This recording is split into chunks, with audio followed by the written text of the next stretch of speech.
Good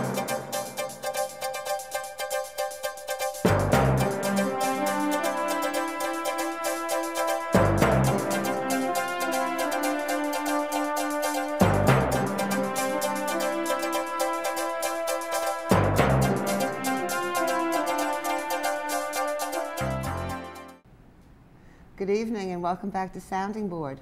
Sounding Board is a production of Soroptimist International of Novato, and our mission is to improve the lives of girls and women both locally and globally. I'm Martina Bedar, and I have a very interesting and fun show for you this evening. It's my pleasure to introduce Carol Bennett, who is a full-time instructor at Santa Rosa Junior College. She also is a doctor of education. And she and her husband Norman are going to have some very interesting and extraordinary pets that Carol's going to tell you about today. Carol, tell us about your pets. We know they're not cats or dogs or hamsters, but what do you have? Well, I have llamas. I've had several llamas over the years, and they're just an amazing animal to have. And is this a Oh, actually, I found this little. I found this little stuffed animal that looks very much. I had a baby llama born to me one time, and they're called cria. Crias are what they are.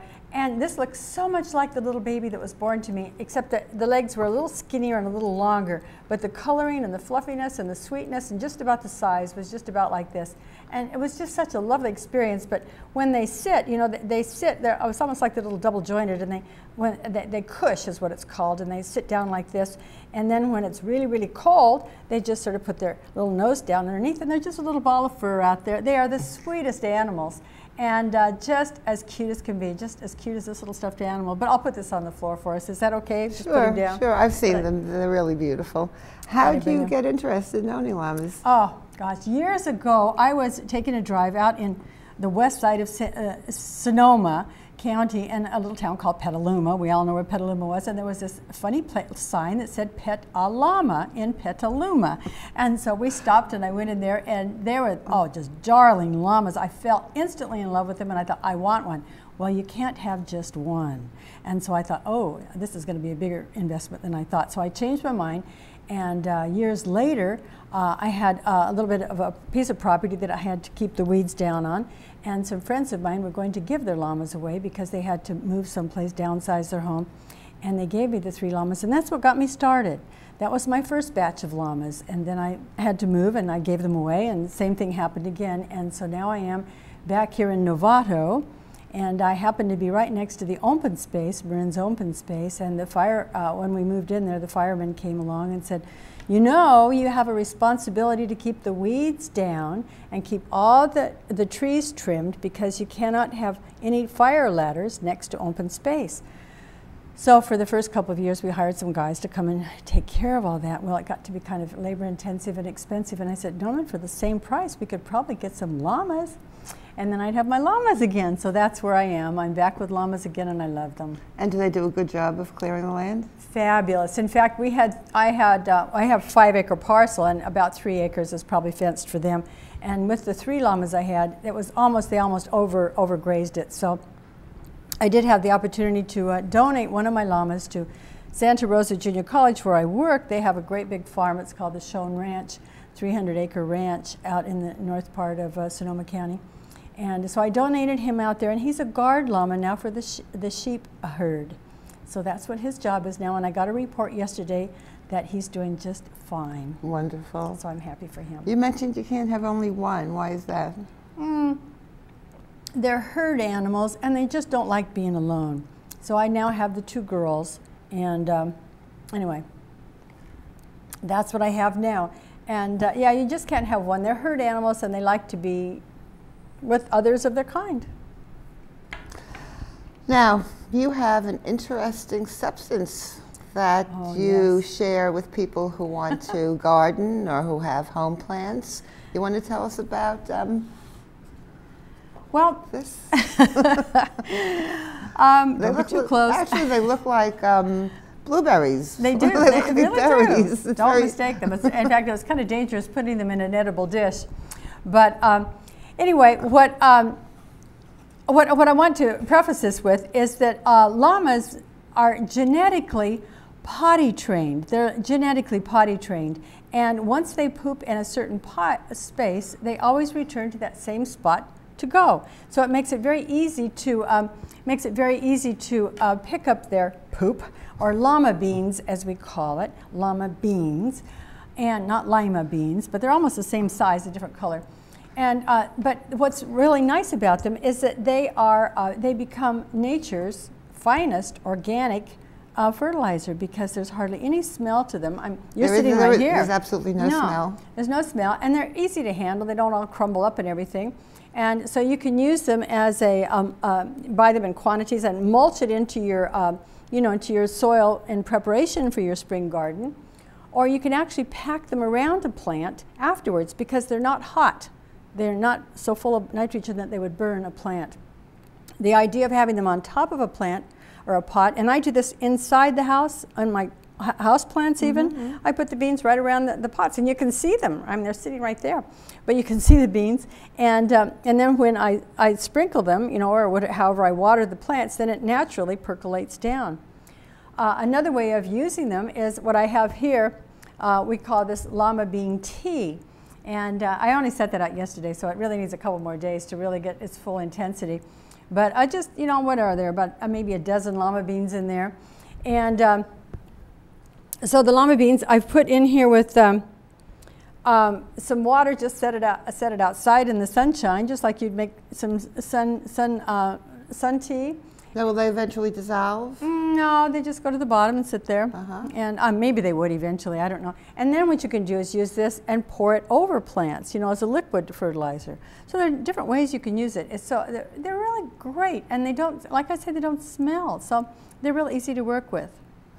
And what do we have here? Well, once a year, and Organic Gardening Day, the gardeners of Marin, the Marin, the Marin Garden Society. The Marin Garden Society has their annual sale of their tomato plants, and it's going to be this year on April 16th, Saturday. And the people turn out en masse for the tomato plants from the Marin Gardening Society. And anyway, we, alongside of them, sell llama beans in our little bag, and we make them out of recycled pieces of sheet and fill them with the beans. And we sell them for $4.99, and that's it. And this is going to be at Peeney's Hardware? Peeney's Hardware on Saturday, April 16th from 9 to 1. Now, last year you sold out pretty quickly, and I guess those people are going to be back, so it would be a good idea to get down there and pick some up. And I guess people have reported to you that their plants do really well. I know we've used this in our garden, and we've been really happy with the plants that have been produced from that. My orchids, especially in the kitchen window, love it. My orchids are they keep coming up with more orchids. I'm thinking, I didn't know they were supposed to do that, but I don't know a lot about gardening, but I'm more into llamas than I am to gardening, but anyway. And what I have done in last year, the one-day sale I know is maybe if that isn't convenient to people, what they can do is contact us online, and I will arrange for them to come by my house and pick up maybe in larger quantity or something like that. I've arranged for that, so if they want to, and I think probably we'll bring that website up. And you want people to bring their own buckets, to fill up their buckets? Yeah, that would be nice. And we could swap out a fresh, they can get a bag full, a bucket full of llama beans, and then I'll take an empty bucket, and then they can give a donation. Well, that contact information is displayed. So if you're interested in doing that and getting llama beans in quantity, please make a note of the contact information, and Carol will arrange that for you. I think it's probably a connection is there on our regular Soroptimist site, which is soropnovato.org, and so that is that would be something that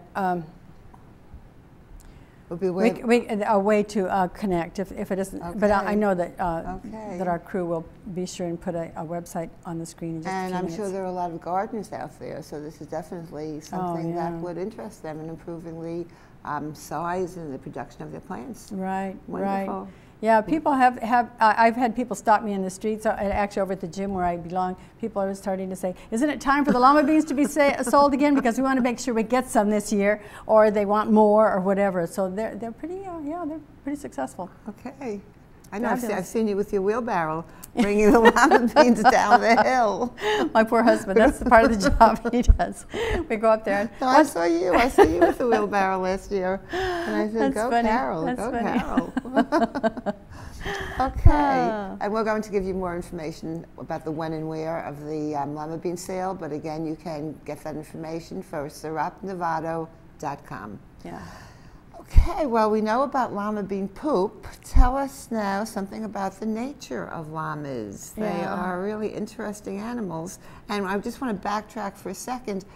It seems as though there is some sort of network of llama owners, people who are interested in buying them and selling them. Oh, yes. So would you say it's not that uncommon from what I'm hearing? No, there's a llama association, and actually there's what's called a camelid conference at UC Davis every year, and we attend that. Now, they used to be called the Llama Conference, but now it's called camelids because it encompasses all their cousins, and the cousins are the camels and alpacas, dromedaries, yes, and vicuñas, and there's another little animal, but they all have I'm not sure if they all have in common the same thing, but basically they have, the llamas I know specifically have 3 stomachs.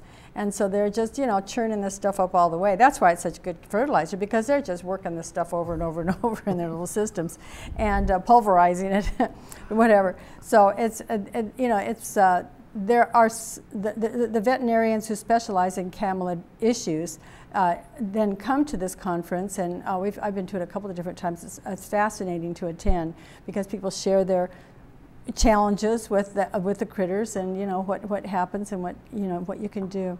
And how hard is it to get a vet if you needed a vet for the llamas? There's a large animal vet in Cotati who does handle llamas. Okay. And I got an email the other day. It was kind of funny. I wish I'd taken the particulars down. I didn't think about it, but they were saying, attention all llama owners, we're going to have a big a llama walk in the parade. Some little town's parade, I don't know, it was Bodega or someplace like that, was having a parade. So all the llama people are going to walk their llamas in some kind of a parade. Are you going? No, it was a conflict, so I didn't put it in my mind, but it just made me think that there are all kinds of things that happen like that llama owners come together.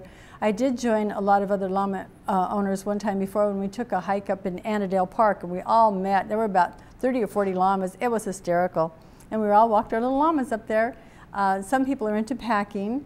I've had packs on my llamas before, and but I don't use them for that. But it's kind of fun to put that on there. Sometimes I put it at the holiday time. I put their packs on and put Christmas presents in there, and put a little Rudolph hat on my llamas and have a photograph. I did that one year. It was kind of fun. Oh, it sounds great.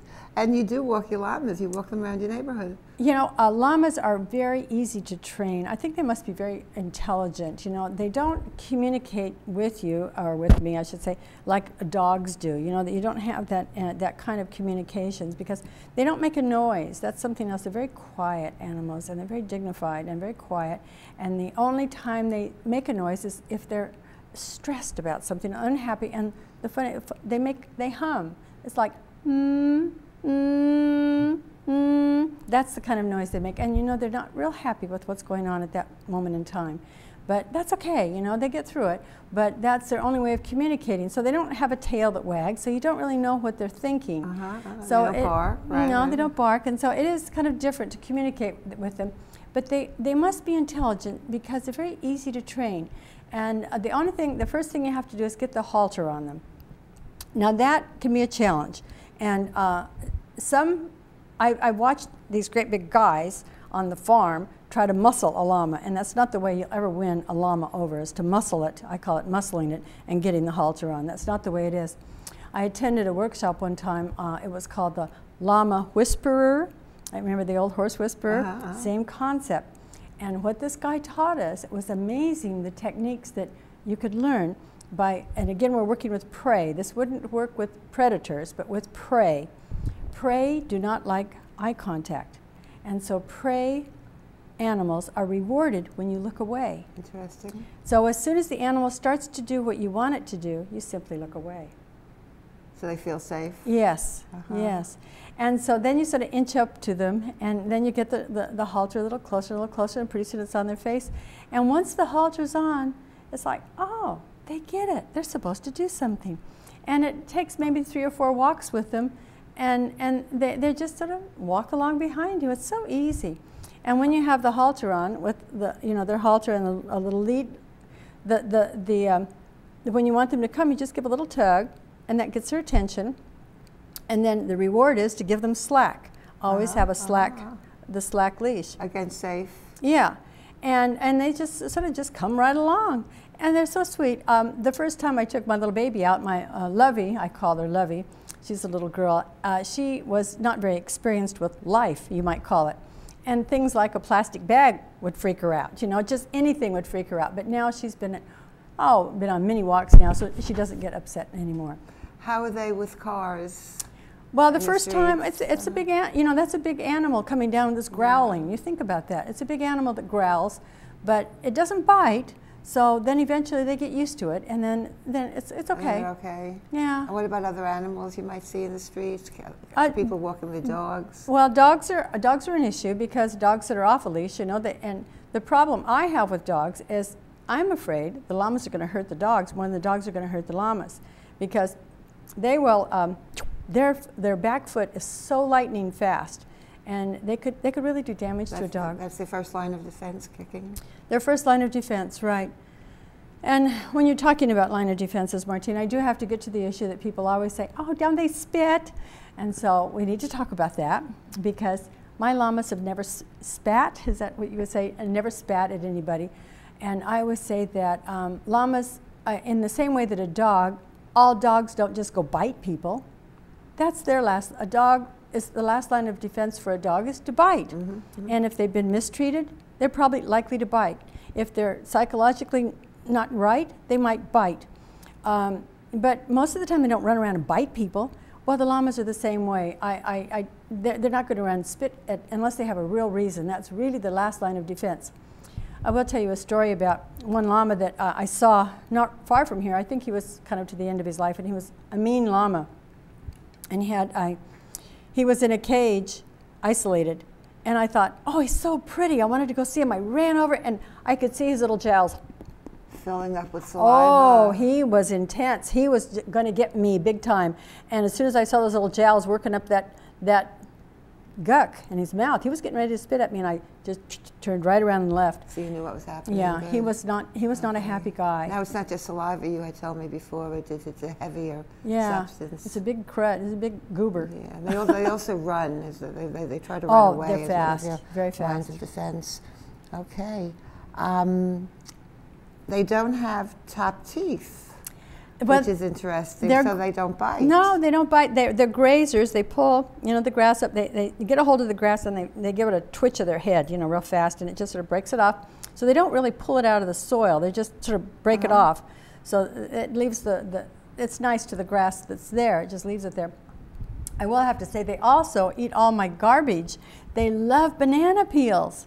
And they love carrot tops. I mean, almost anything you throw down the garbage disposal. Corn husks, I know you. They love onions. Corn husks. Oh, corn husks, that's right. Yeah. Summertime, they love the corn husks. Carrot tops. Carrot tops. And I was surprised you said they also eat onions. Oh, onions, they'll love onions. That's surprising with a strong celery. Odor and strong taste. To get them to come to you, you said you ring a bell? Oh, well, I've started doing that. Well, it's hard to get them. It's not a flat land. We can't see where they are. And so I have this huge bell I bought. Bong, one of those kind. And so I said to Norman, every time we go out and feed them, we should just ring the bell. Bong, like just once. And they get it. And now we go out there any time of the day. Bong. And we look up on the hill. All of a sudden, here they come. And little Lovey, she's the cute little young one. It's just like, the word galumphine, I forget. It came from a poem one time. She just kind of real loose, and she just sort of runs down the hill. She just blub, blub, blub. She's just like she's loose all over. And then the other one, Luna, she's the blonde, the creamy. She's the color of the moon, hence the name Luna. And she's, the old lady. She's, comes down much more dignified. She's just a different personality. So they all have their, you know, each one has its own personality. They're gentle, aren't they? Oh, extremely gentle. And their eyelashes, Martina, you would die for their eyelashes. I know, I've seen them. You're right, I would love those eyelashes. They don't like to be petted. I can pet them, but I generally tell people don't expect to let them pet you because they want to make sure they're comfortable with you.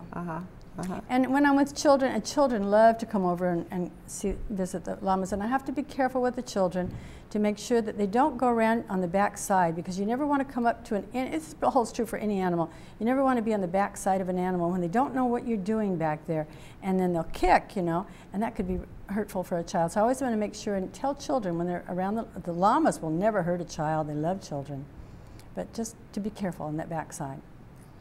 And what else can you tell us about them? I know they're sweet animals and very little trouble. They're easy to handle. All I could go away for a couple of days and not even pay any attention to them, just make sure they have water, and they can just almost eat anything that's on the hillside.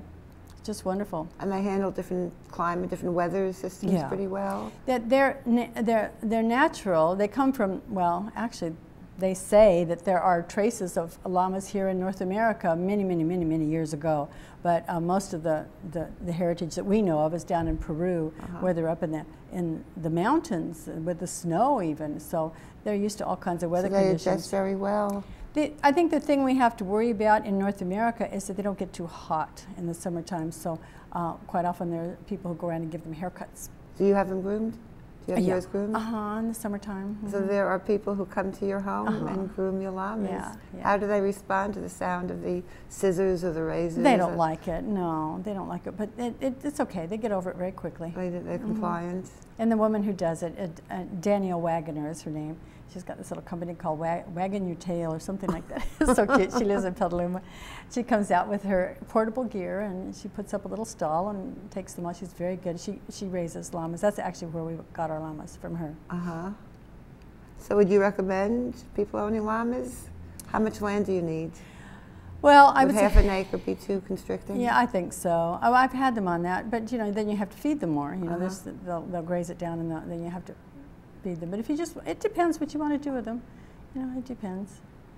But we have. So they're pets who really serve an important function. They do, and what I also want people to know is they're very good neighbors. They don't make any noise. Horses make a lot of noise, and dogs can make noise, you know, and peacocks can make terrible noises. And they're all beautiful animals, but llamas make very good neighbors, and they're so you know. So you have two now. I have two now. Yeah. You have Luna. Luna and Lovey. And Lovey. I like L names. And how old are they? Well, Lovey, I think she might be close to 2 now. And Luna is probably, I would guess, maybe 7 or 8. And they live a life, maybe they could be 22, 24, something like that. Really? Okay, well, that's pretty old for a large animal. Is it? Well, if I'm thinking of dogs, actually, giant breeds, but I guess... I think horses can live about that long. Right. Well, actually, elephants live to be really old. Yeah, that's true. So I guess it's not always related to the size of the animal. That's true. Are they affectionate with you? Will they nuzzle you? No, they're not nuzzlers, but you know, I get them close to me, and what they love the smell of your breath. They love to smell your breath, so they get like this. They like that. They love that. And sometimes. Is it related to something you've eaten? I don't know what it is, but they like to smell my breath. So I just blow in their face, just very gently, and they just like that. You know, like smell my breath. I don't know what that's all about, but anyway. And then I tickle them behind their ears and hold them, and you know, I cuddle them a little bit like that. But they don't come up to me for that. Well, I need to work with them probably more than I do, but. You know, but we do enjoy walking them, and we have my husband's good friend. Every time his daughter comes home from college, she always says, "Can we go walk the llamas? Ask Norman if he'll come with us." And they were over just last weekend, you know. And so they all come over. In the rain, mind you, they were there. They didn't mind it in the rain, so they went for a walk and took the llamas. And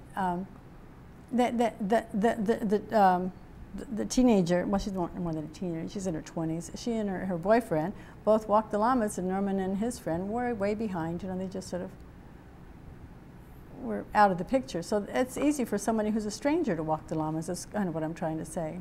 They're very mild. Accommodating and basically trusting. And I have people like you who have maybe grandchildren. I don't think you have any grandchildren, but anyway, some people like you who have grandchildren call up and they say, I'm babysitting my grandchildren today. Can we come over and feed the llamas? Oh, sure, come on over. Oh, wonderful. Yeah, it's kind of sweet. Now, also in your community, there are other llamas. Yeah, there's a, down on the corner of, we're often confused with them, down on the corner of Wildhurst Valley and Vineyard, there's a man there, Lloyd is his name, 2 L's by the way, that's how you spell Lloyd. Anyway, and he has 2 llamas and 3 alpacas. And my llamas love to go and visit them. They get so excited. They start walking faster when they know they're getting close to Lloyd's place. And they walk faster and faster and faster, and they just run the last 20 yards. Or they're just practically running. And then they get nose to nose. So you set up a play date. Mm-hmm. Yeah, you might call it that. A llama play date, fun. I just love seeing each other. I thought I was weird because I set up doggy play dates. And you set up llama play dates. Oh, that's cute. Anyway. Well, you always smile when you talk about them. Oh, thank you. You really love your llamas. Good. Well, and then when I was, here I am a member of the Soroptimist organization, and we're always trying to figure out ways to raise money for our, because we like to give money away to lots of organizations in town, and that's what then caused me to all of a sudden one day say, let's package these llama beans up and sell them. And it's working. It's working. People like to buy them. And then we got connected with the, ooh, one fell out. No. Anyway, don't put your elbow on. We just might not touch this with our bare hands. Yeah, since but we're look drinking. how dry it is. Yeah, they're really easy to manage. Yeah, this is a lot of llama beans in here for $5. Yeah, you think so? This is good. a nice big. Good. They go a long way quantity. because, like I say, you do about 5 or 6 of them on one plant, and that's it. Okay, and we have a lot of gardeners in Marin. But Saturday, April 16th at Peeney's Hardware is where we're going to be selling them from 9 until 1 o'clock. So and Saturday, April 16th. And I bet a lot of your customers from last year will be there. I hope so. To get some more. This was your idea, wasn't it? This was your original idea. And we have so much fun. We all get together and have champagne in the morning, have our mimosas, and we pack all these bags, and we have such a good time. Okay, wonderful. Wonderful. Carol, you brought a whole different perspective here about animals to our show. I thank you very much. Llama beans the other end. And you have a good time as well. So great. Thank you. Thank you so much. Thank you, Martina. Okay, and I hope a lot of people will show up at Peeney's on April 16th from 9 to 1 o'clock.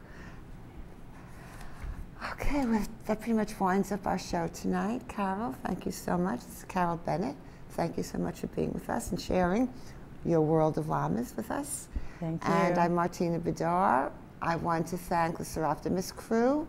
I want to thank the NPAT, Novato Public Access TV crew. And I want to tell you all, once again, be kind to yourself and be kind to others. I'm Martina Bedar. Good night.